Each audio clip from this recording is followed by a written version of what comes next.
अपना next video बनने वाला है वो है बीटा फंक्शन पे। ठीक, तो ये सेशन अपन स्टार्ट करते हैं। ये वीडियो जो रहेगा पूरा का पूरा बेस रहेगा क्वेश्चन जो है बीटा फंक्शन पे।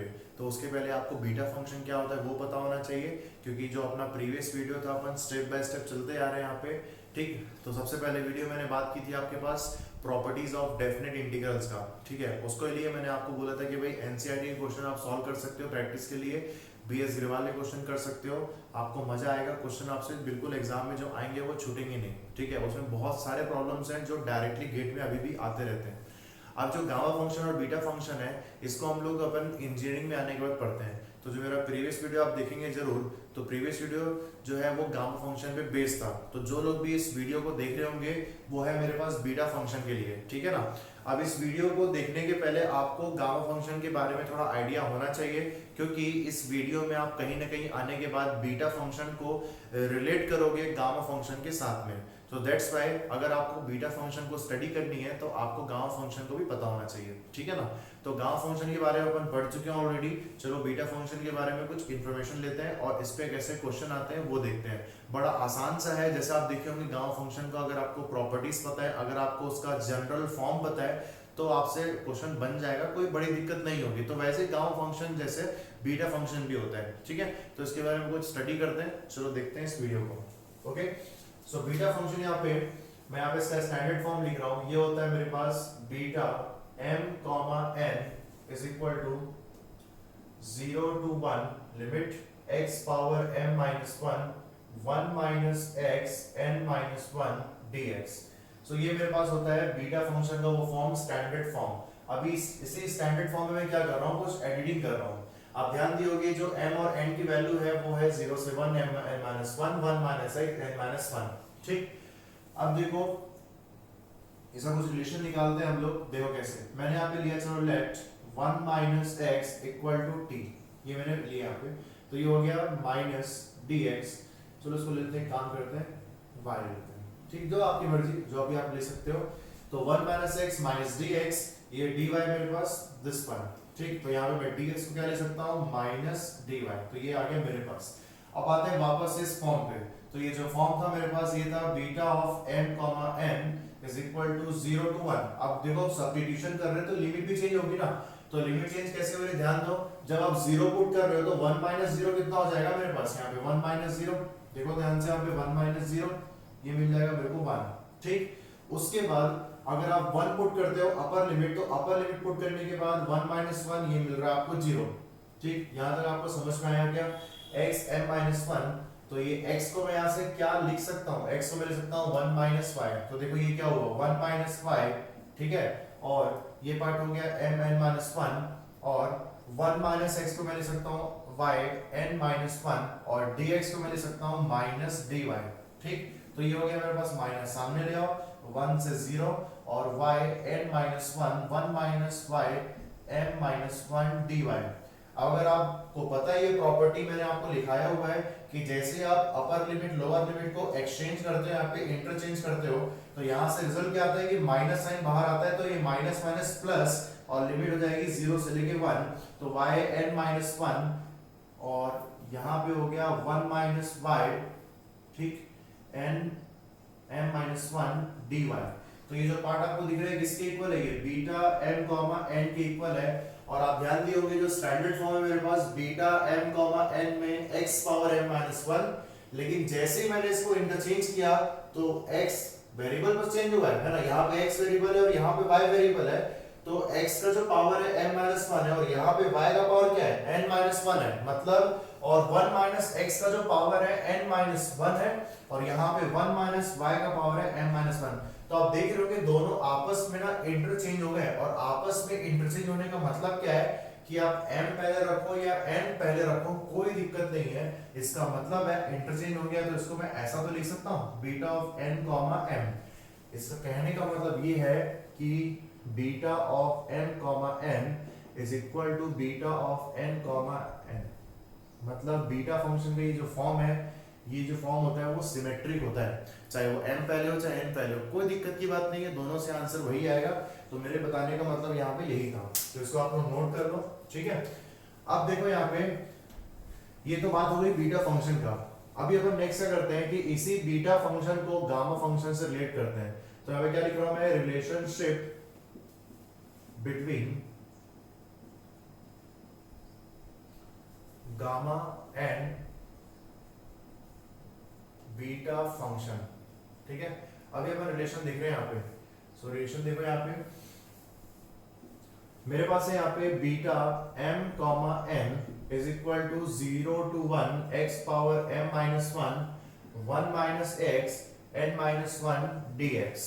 ठीक, ये मेरे पास आ गया। अब गामा फंक्शन बीटा फंक्शन का रिलेशन देखना है अपने को, तो मैंने यहाँ पे एज्यूम किया कि भाई लेट x इक्वल टू मेरे पास है साइन स्क्वायर थीटा।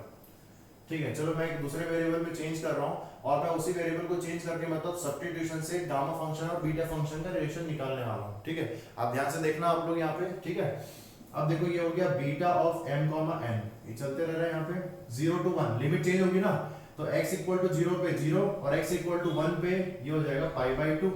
ठीक, x का वैल्यू क्या है यहाँ पे साइन स्क्वायर थीटा और ये m माइनस 1। ठीक, यहाँ पे और 1 minus sine square theta n minus 1 और dx, मतलब इसका डेरिवेटिव तो लेना भूल गए, तो डेरिवेटिव लेना यहाँ पे। तो ये हो गया dx, तो ये हो गया 2 साइन, तो साइन स्क्वायर थीटा का डेरिवेटिव 2 साइन थीटा और साइन थीटा का डेरिवेटिव होता है cos थीटा हो गया, और ये हो गया मेरे पास d थीटा। तो यहाँ पे वैल्यू पुट कर लो, तो ये हो गया 2 sine theta cos theta d theta. इतना आपको समझ में आ गया होगा। इसको आगे बढ़ाते हैं हम लोग, तो ये हो गया 0 से लेके पाई बाई 2। ठीक, देखो पूरा सॉल्व कर रहा हूं मैं यहाँ पे, तो साइन ये हो गया साइन थीटा। ठीक, इसका पावर क्या है मेरे पास, इसका पावर मेरे पास देखो बन रहा है sine theta power 2m minus 2 और एक और साइन थीटा मल्टीप्लाई में, तो ये हो गया प्लस 1। क्या आपको समझ में आ रही है बात? ठीक है, अब देखो 1 माइनस साइन स्क्वायर थीटा को क्या लिखते हैं हम लोग, 1 माइनस साइन स्क्वायर थीटा होता है cos स्क्वायर थीटा। तो ये हो गया मेरे पास cos थीटा, इसका स्क्वायर भी है तो स्क्वायर ये मल्टीप्लाई हुआ है इसके पावर से, तो ये हो जाएगा 2n माइनस 2। क्या आपको समझ में आ रहा है? ठीक, उसके बाद एक और cos भी तो है ना, तो ये हो गया प्लस, ये 2 भी बचा हुआ है, ये 2 सामने ले आओ और ये हो गया मेरे पास d थीटा। इसको अगर आगे सॉल्व करेंगे twice of 0 to pi by 2, तो ये हो गया मेरे पास साइन थीटा 2m, ये देखो 2m माइनस 1 और cos theta 2n minus 1 d theta. अब यार ये जो फॉर्म है ना, इस फॉर्म से हम लोग ऑलरेडी फैमिलियर हैं। इस फॉर्म को हम लोग क्या जानते हैं, आपको याद होगा हम लोग गामा फंक्शन पढ़े थे और उस गामा फंक्शन में हम क्या पढ़े, 0 से पाई by 2 sine power p theta cos power q theta d theta. इसकी वैल्यू होती है gamma of p plus 1 divide by 2 gamma of q plus 1 divide by 2 divide by twice of gamma p plus q plus 2 divide by 2। ये हम लोग value पढ़े थे, ये formula को पढ़े थे और इस फॉर्मूला को इस डेरिवेशन में अप्लाई करते हैं, तो ये मिल रहा है ट्वाइस ऑफ 0 से पाई बाई 2। लिमिट देखो सब कुछ वही है। अब यहाँ से डायरेक्ट कंपेयर करते हैं और पावर लिखते हैं। ठीक है, तो पावर अपने पास क्या मिल रहा है 2n माइनस 1 और q का पावर मिल रहा है 2n माइनस 1। ठीक, तो यहाँ पुट कर रहा हूं तो मेरे को मिल रहा है 2n minus 1 plus 1 divide by 2 और gamma of 2n minus 1 plus 1 divide by 2 divide by twice of gamma of 2m minus 1 plus 2n minus 1 plus 2 divide by 2। जैसे इसको आप सॉल्व करोगे, इसको आप सॉल्व करोगे आपको मिलेगा gamma of m gamma of n divide by, ठीक है, divide by twice of gamma of m plus n। क्या आपको समझ में आया क्या? इसका मतलब है कि इसकी वैल्यू आ रही है, ये आ रही है m बीटा ऑफ m और n की value in terms of gamma function. और ध्यान रहे अपने पास ये एक सामने 2 भी बचा हुआ है, तो ये 2 यहाँ पे लिख रहा हूं मैं 2 इंटू, तो जब 2 और 2 आएंगे तो ये 2 और 2 कैंसिल हो जाएंगे, है ना, भूलना मत, वो 2 बचा हुआ था वहां पे इंटीग्रेशन में, तो ये 2 और 2 कैंसिल हो गए, तो यहाँ पे आ गया ये रिलेशन। इसका मतलब है कि यहाँ पे इसका एक और फॉर्म लिख सकते हो कि beta of m comma n, मतलब बीटा फंक्शन और गामा फंक्शन के बीच का रिलेशन होता है gamma of m gamma of n divide by gamma of m plus n। तो ये होता है मेरे पास relation between beta function and gamma function. तो इतना आपको ना बीटा फंक्शन के बारे में आपको पता होना चाहिए कि कैसे इसको देख रहे हैं अपन, ठीक, कुछ भी हो सकता है ना, क्वेश्चन किसी भी फॉर्म में आ सकते हैं। तो इतना डेरिवेशन ना आपको पता होना चाहिए कि बीटा फंक्शन गामा फंक्शन होता क्या है, उसके बीच का रिलेशन अपन कैसे फाइंड किए। हालांकि डेरिवेशन उतना यूज नहीं होता है कहीं पे भी, लेकिन जस्ट मैंने आपको करा दिया just for your information. Okay ठीक, तो इसको आप लोग नोट कर लो बढ़िया सा।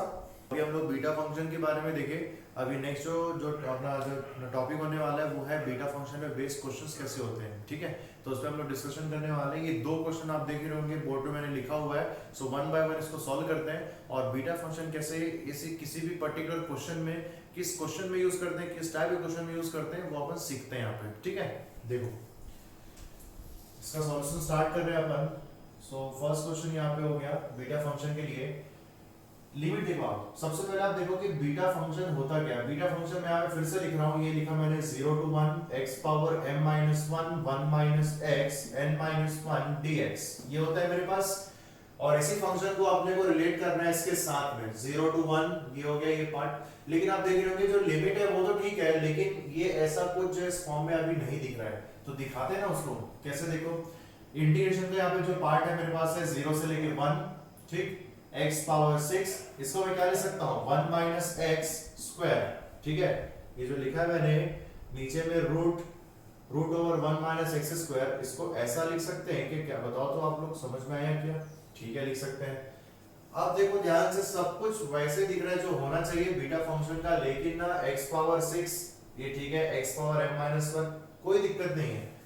1 माइनस एक्स यहाँ पे एक्स स्क्वायर और यहाँ पे एक्स है, मतलब कहने का ये है कि अगर आपको बीटा फंक्शन यहाँ पे यूज करना है तो यहाँ पे 1 माइनस एक्स होना चाहिए, लेकिन यहाँ पे क्या है एक्स स्क्वायर है, मतलब कि आपको इसको सिंप्लीफाई करना पड़ेगा। आपको यहाँ पे एक्स स्क्वायर नहीं होना चाहिए, यहाँ पे होना चाहिए सिर्फ एक्स। तो जो नहीं होना चाहिए उसको एज्यूम कर लेते ना, तो मैंने यहाँ पे एज्यूम किया हुआ है कि लेट एक्स स्क्वायर मेरे पास है t, ठीक, तो ये हो जाएगा मेरे पास 2x dx equal to dt। So dx equal to dt divide by 2x। क्या आपको समझ में आया। और यहाँ से x को मैं क्या ले सकता हूँ रूट t, तो यहाँ पे हो गया मेरे पास dx equal to dt divide by 2 root t। इतना तो क्लियर हो गया होगा आप लोग को। अब उसके बाद आगे बढ़ते हैं इसके सॉल्यूशन पे। So integration i equal to limit change होने वाला है। देखो लिमिट 0 से लेके 0 पुट करोगे 0 यहाँ पे और 1 पुट करोगे तो भी t की वैल्यू 1 मिलेगी। तो लिमिट तो है चेंज हो रहा है, लेकिन वो 0 से 1 पे ही रह रहा है अभी तक। ओके, अब उसके बाद x पावर 6 है मेरे पास, x पावर 6, x स्क्वायर की वैल्यू क्या है t है ना, मतलब अगर आपको लिखना है ये x की वैल्यू तो आप लिखने वाले हो रूट t पावर 6। ओके, और 1 minus t minus half dx की वैल्यू मेरे पास कितनी है dt divide by 2 root t। क्या आपको समझ में आएगा इतना, ठीक। उसके बाद इंटीग्रेशन यहाँ पे हो गया, ये इसको ले सकते हैं t क्यूब 0 से लेके 1 और 1 minus t minus half. Okay, ये 2 सामने ले आओ, 1 बाई 2 हो गया और ये t माइनस हाफ। समझ में आएगा ये चीज, ठीक। आगे सॉल्व करते हैं। तो ये हो गया 1 बाई 2 0 to 1, ठीक, t माइनस 3 माइनस 1 बाई 2 और 1 minus t minus half dt, ठीक, इतना आप समझ गए होंगे। सो इंटीग्रेशन यहाँ पे हो गया 1 बाई 2 0 to 1। इसको सॉल्व करते हैं तो ये कितना हो रहा है मेरे पास, ये हो रहा है मेरे पास 5 बाई 2 और 1 minus t minus 1 by 2 dt। अब इस क्वेश्चन में आप यहाँ तक आप पहुंच गए हो और इस पहुंचने के बाद आपको ये पार्ट क्या दिख रहा है, आपको ये पार्ट दिख रहा है बीटा फंक्शन। क्या आप रिलेट कर पा रहे हो क्या, ये वैसे ही दिख रहा है क्या। लिमिट चेक करो 0 से 1 है, उसके बाद x पावर m माइनस 1 है, 1 माइनस x है, वहां पे 1 माइनस t है, तो वैसे ही फॉर्म दिख रहा है जहां पे आप बीटा फंक्शन के जनरल फॉर्म के साथ आप कंपेयर कर सकते हो। आप जब कंपेयर करोगे तो यहाँ पे m माइनस 1 x का पावर m माइनस 1 है, t का पावर 5 बाई 2 है।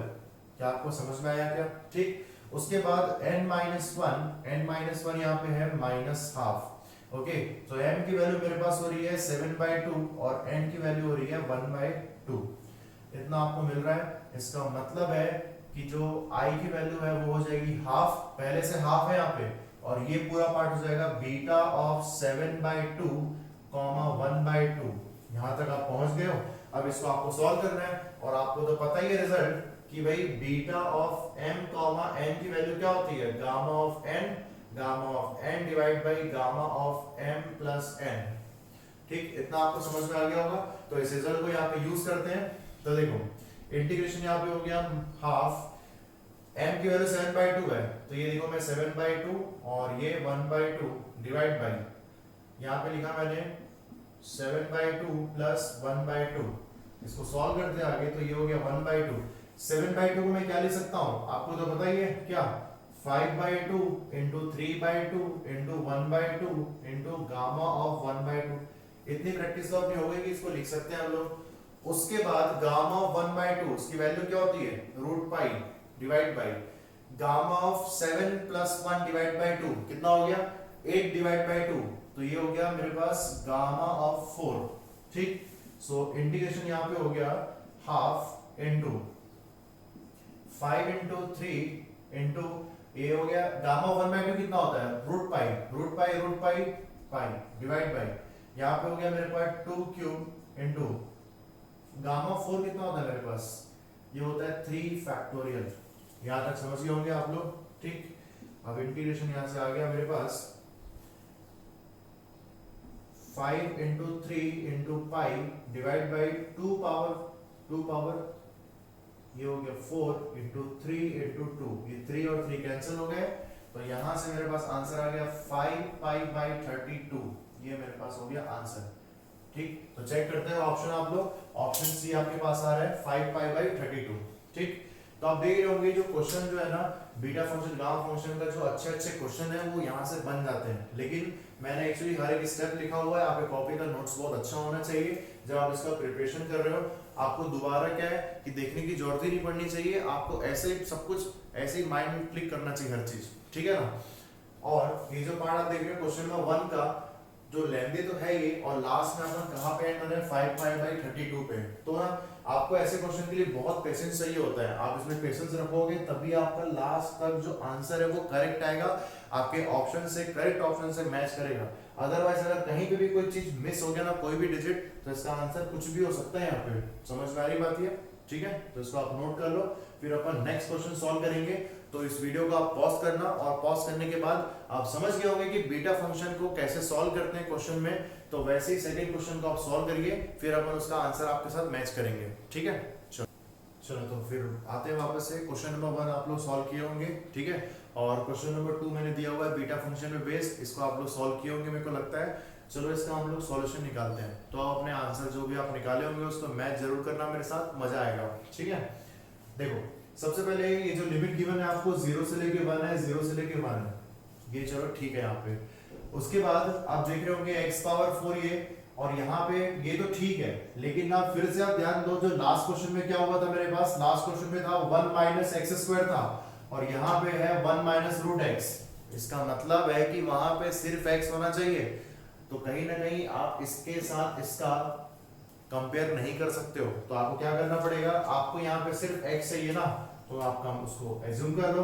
तो मैंने यहाँ पे इसको एज्यूम किया है भाई, रूट x मेरे पास है t, है ना, जो भी है आप जो भी यहाँ पे एज्यूम कर सकते हो, t p q अपना नाम भी ले सकते हो, है ना, कोई दिक्कत नहीं है, जो भी आप लिखो।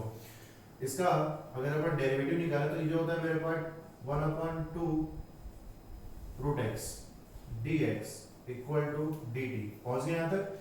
और उसके बाद x स्क्वायर इक्वल टू मैं t लिख सकता हूँ, सॉरी x इक्वल टू मैं t स्क्वायर लिख सकता हूँ। ठीक, यहाँ पे तो ये जो dx की वैल्यू मेरे पास बन रही है, ये है मेरे पास 2 रूट x dt, तो dx की वैल्यू हो गई 2t dt।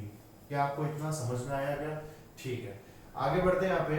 सो इंटीग्रेशन यहाँ पे i equal to 0 to 1 x power 4 को, अगर मैं x को t स्क्वायर लिख रहा हूं तो x पावर 4 को क्या लिखूंगा, t पावर 8 x पावर 4 को, ठीक है, और 1 माइनस t पावर 5 dx को मैं क्या लिख रहा हूं, 2t dt। यार इतना तो आप समझ गए होंगे मेरे को लगता है। ठीक, सो i इक्वल टू होता है 0 से लेके 1 t पावर 9, ये 2 यहाँ पे सामने ले आओ, और ये 1 माइनस t पावर 5 dt। अब ये फॉर्म कौन सा दिख रहा है आपको, ये पूरा फॉर्म, ये फॉर्म आपको दिख रहा है बीटा फंक्शन से कंपेयर करने लायक, ये फॉर्म ध्यान से देखो। इस फॉर्म में अगर आप दोनों कंपेयर करोगे ये दोनों फॉर्म को, ठीक है, तो इसमें m-1 की वैल्यू मिल रही है 9 और n-1 की वैल्यू मिल रही है 5। ओके, सो m की वैल्यू मेरे पास 10 हो गया और n की वैल्यू हो गई मेरे पास 6। ओके, इतना आपको समझ में आ रहा होगा। सो i इक्वल टू हो गया मेरे पास 2 इंटू, और ये पूरा वैल्यू होता है मेरे पास बीटा ऑफ 10 व्हाट 10 6। ठीक, तो i इक्वल टू हो गया 2 इंटू, इसका फॉर्मूला डायरेक्ट लिख रहा हूं मैं, gamma of 10 gamma of 6 divide by gamma of 10 plus 6। ठीक, इसको आगे चलो सॉल्व कर लेते हैं। सो i की वैल्यू हो गई 2 इंटू गामा ऑफ 10 कितना होता है मेरे पास, ये होता है मेरे पास 9 फैक्टोरियल इंटू गामा ऑफ 6 कितना होता है 5 फैक्टोरियल डिवाइड बाय नीचे वाला पार्ट गामा ऑफ 16, तो ये होता है 15 फैक्टोरियल। सो i की वैल्यू मेरे पास, इसको आप अपने कैलकुलेटर पे पुट करो और सॉल्व करो तो आपको दिखेगा आंसर 1/15015, ये आपका आंसर हो गया, दैट इज ऑप्शन बी। ठीक है, क्योंकि मुझे आंसर पता है ना ऑब्वियसली, तो यहां से आप इसका आंसर लेके आ सकते हो। कैलकुलेटर आप अवेलेबल है आपके पास, इसको सॉल्व कर लो, इसको पुट करो और इसका आंसर आपके पास आप ला सकते हो। ठीक है, तो ये हो गया मेरे पास ये क्वेश्चन का सॉल्यूशन। इसको आप नोट करो, वीडियो को पॉज करके, आपको मजा आएगा। ठीक, सो नेक्स्ट क्वेश्चन हम यहाँ पे लेके आए हुए हैं। देखो, थर्ड नंबर क्वेश्चन है बीटा फंक्शन पे बेस्ड। ठीक है, तो ये कंटिन्यू रहिए आप लोग इस वीडियो पे और क्वेश्चन नंबर थर्ड आप सॉल्व करिए। क्वेश्चन नंबर थर्ड आपसे क्या सॉल्व हो पा रहा है, क्या आप बीटा फंक्शन को समझ चुके हो? अगर आपसे ये क्वेश्चन बन गया है ना, अगर आपसे क्वेश्चन का आंसर आ गया बिल्कुल, आप आंसर लास्ट में मैच करना, तो आप इसका मतलब है कि बीटा फंक्शन आपको समझ में आ गया है, आपको फिर दिक्कत नहीं होगी अपने गेट एग्जाम के लिए। ठीक है ना, चलो तो हम लोग इसको स्टार्ट करते हैं सॉल्यूशन। तो मेरे को लगता है आप लोग वीडियो पॉज किए होंगे और इसका सॉल्यूशन जरूर निकाले होंगे। ठीक है, देखो सॉल्यूशन स्टार्ट इसका। सो i इक्वल टू मेरे पास है 0 से लेके 2a। ठीक, और क्वेश्चन में लिखा हुआ था कि इस इंटीग्रल की वैल्यू फाइंड करनी है फॉर a इक्वल टू 1 के लिए। ठीक, ये ऐसा क्वेश्चन में लिखा हुआ था, for a equal to 1 the value of integral this. Okay, तो आप क्या कर सकते हो भाई, अगर आपको a की वैल्यू 1 के लिए इस इंटीग्रेशन का आंसर निकालना है, तो आप कुछ नहीं है, एज सिंपल एज दैट कि आप a की वैल्यू को 1 यहाँ पे पहले से पुट कर दो, या आप क्वेश्चन का जो सॉल्यूशन का जो हर एक स्टेप रहेगा उसमें a को साथ लेके चलते रहो। जितना आप a को साथ लेके चलोगे तो क्वेश्चन का जो सॉल्यूशन होगा वो थोड़ा कॉम्प्लिकेटेड हो जाएगा। इसलिए आपको क्या बोल रहा हूँ कि आप a की जो वैल्यू है 1 यहीं पे पुट कर दो, इसको यहीं से रफा दफा कर दो। ठीक है ना, और उसके बाद आगे जब क्वेश्चन का सॉल्यूशन होगा तो वहां पे आपको a नहीं दिखेगा। या फिर आप क्या कर सकते हो कि जब आपका फाइनल आंसर आएगा सब कुछ सॉल्व करने के बाद, तो वहां पे a के टर्म्स में आंसर आएंगे और वहां पे a की वैल्यू को 1 पुट कर देना, तो हो जाएगा आपका आंसर। ठीक है ना, चलो सो यहाँ पे मैं पहले से ही a की वैल्यू को 1 पुट कर रहा हूँ। ठीक है ना, इसको मैं यूज कर रहा हूँ a की वैल्यू 1, क्योंकि मुझे साथ लेके नहीं चलना a को। ठीक है, तो ये हो गया मेरे पास x3। ठीक, ये हो गया 2x माइनस एक्स स्क्वायर, ये रूट dx। इतना आपको समझ में आ गया होगा। अब देखो यहाँ पे ये जो फंक्शन आपको दिख रहा है ना, ये जो वीडियो बन रहा है बीटा फंक्शन में बेस्ड है, तो बीटा फंक्शन का फॉर्म क्या होता है, m, that is 0 to 1 x power m-1 1 minus x n-1 dx। अगर ये फॉर्म है, इस फॉर्म को आप देख रहे होंगे, अगर इससे आप कंपेयर करोगे तो कंपेयर तो कहीं से भी नहीं दिख रहा है। क्यों? क्योंकि आप देखो लिमिट है 0 से लेके 2 और 0 से लेके 1। पहली बात तो लिमिट ही सेम नहीं है, तो कंपेयर तो हो नहीं सकता है। और दूसरी चीज, यहाँ का जो फॉर्म दिख रहा है, अगर मैं इस फॉर्म को वापस लिखूं i इक्वल टू 0 से लेके 2 x क्यूब, ये होता है 2x माइनस एक्स स्क्वायर। ठीक, और ये रूट है मतलब 1/2 dx। ठीक, लेकिन अब बीटा फंक्शन को यूज तो करना है ना, क्वेश्चन का सॉल्यूशन तो चाहिए, तो इसको बीटा फंक्शन का फॉर्म लेके आते हैं। अब बीटा फंक्शन को देखो कंपेयर करो, अगर आप कंपेयर करोगे तो आपको क्या क्या दिख रहा है भाई, यहाँ पे 0 से 1 होना चाहिए और यहाँ का तो पार्ट ठीक है, लेकिन यहाँ पे होना चाहिए 1 माइनस एक्स का फॉर्म। अगर इसको 1 माइनस एक्स फॉर्म करना है तो यहाँ पे होना चाहिए 1।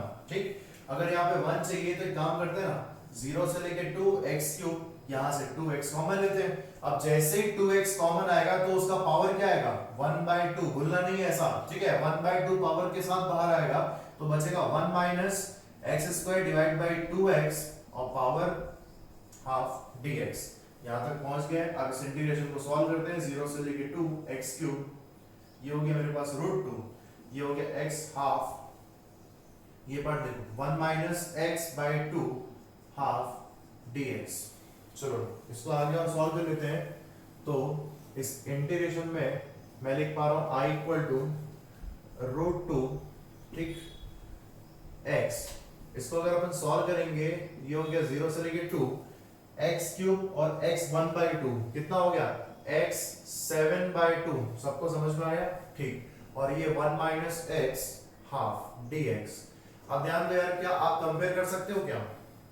अभी भी कंपेयर नहीं कर सकते हो, क्यों पता है? क्योंकि आपको यहाँ पे चाहिए 1 माइनस एक्स और वहां पे क्या दिख रहा है 1 माइनस x/2 है, और आपको तो वहां पे x चाहिए ना, तो आपको जो नहीं चाहिए उसको एज्यूम कर लेते हैं, यही तो अपनी टेक्निक है। सो मैंने एज्यूम किया नेक्स्ट यहाँ पे कि x/2 is equal to t ठीक। तो ये हो गया मेरे पास dx divide by 2 dt okay. अब यहाँ पे लिमिट भी चेंज होगी ठीक। अब लिमिट को चेंज करो, यहाँ पे 0 पुट किया मैंने तो 0 मिल रहा है, और 2 पुट किया मैंने तो मेरे को मिल रहा है t की वैल्यू 1। यार लिमिट भी मिल गया ना, ये तो अपना डिजायर्ड लिमिट है 0 से लेके 1 बीटा फंक्शन के लिए, है ना। अब देखो x की वैल्यू मेरे पास, मैं यहाँ से क्या ले सकता हूँ x की वैल्यू को 2t ठीक। तो ये हो गया 2t power 7/2 okay. 1 minus t half dx की वैल्यू मैं लिख सकता हूँ यहाँ पे 2 dt। यहाँ तक चलो बन गया मेरे पास। तो ये हो गया √2 इंटू 2, ये 2 बाहर किया मैंने, यहाँ पे देखो बहुत सारे 2s हैं यहाँ पे, ये 2 पावर 7/2 है ना। ध्यान रखना सब चीजों का, 0 से लेके 1 t 7/2 1 minus t half dt। यहाँ तक हम पहुंच चुके हैं। सो i इक्वल टू, बहुत सारे 2s हैं यहाँ पे, 1/2 फिर ये 7/2 फिर एक और 1 है, सबको मैंने ऐड कर दिया पावर को ठीक है। तो ये हो गया 0 से 1 ठीक t 7/। अच्छा एक काम करते हैं ना, इसको यहीं पे कंपेयर कर लेते हैं, इसको अपन यहीं पे कंपेयर करते हैं बीटा फंक्शन के साथ में। तो जैसे आप कंपेयर करोगे तो कंपेयर होगा इसका पूरा पार्ट 0 से लेके 1 t पावर 7/2, मतलब यहां से आप देखोगे तो आपको m-1 की वैल्यू क्या मिल रही है 7/2, मतलब m की वैल्यू 9/2 ये देखो, और n-1 आपको मिल रहा है हाफ, तो n की वैल्यू 3/2। क्या आप देख पा रहे हैं यहाँ पे ठीक। तो आपको m और n की वैल्यू मिल गई है, अब आपको यहाँ पे पुट कर देना है। तो ये हो गया बीटा 9/2 3/2। तो i इक्वल टू यहाँ पे हो गया 2, ये देखो यहाँ पे ये हो गया 2 प्लस 7 प्लस 1, 7 प्लस 1 कितना 8, 8 डिवाइड बाई 2 4, 4 प्लस 1 ये हो गया 2 पावर 5। बस सिंपल वे सॉल्व कर लेते ना। अब यहाँ पे बीटा ये हो गया मेरे पास 9/2 और 3/2 divide by 9 plus 3 divide by 2, ऐसा हो कुछ फॉर्म। अब इस फॉर्म को आप सॉल्व करेंगे ठीक, तो ये मिलेगा आपको यहाँ पे 2 पावर 5 ठीक। इसको आपको मैं सॉल्व यहाँ पे करके बता रहा हूँ, यहाँ पे स्पेस नहीं बनेगा।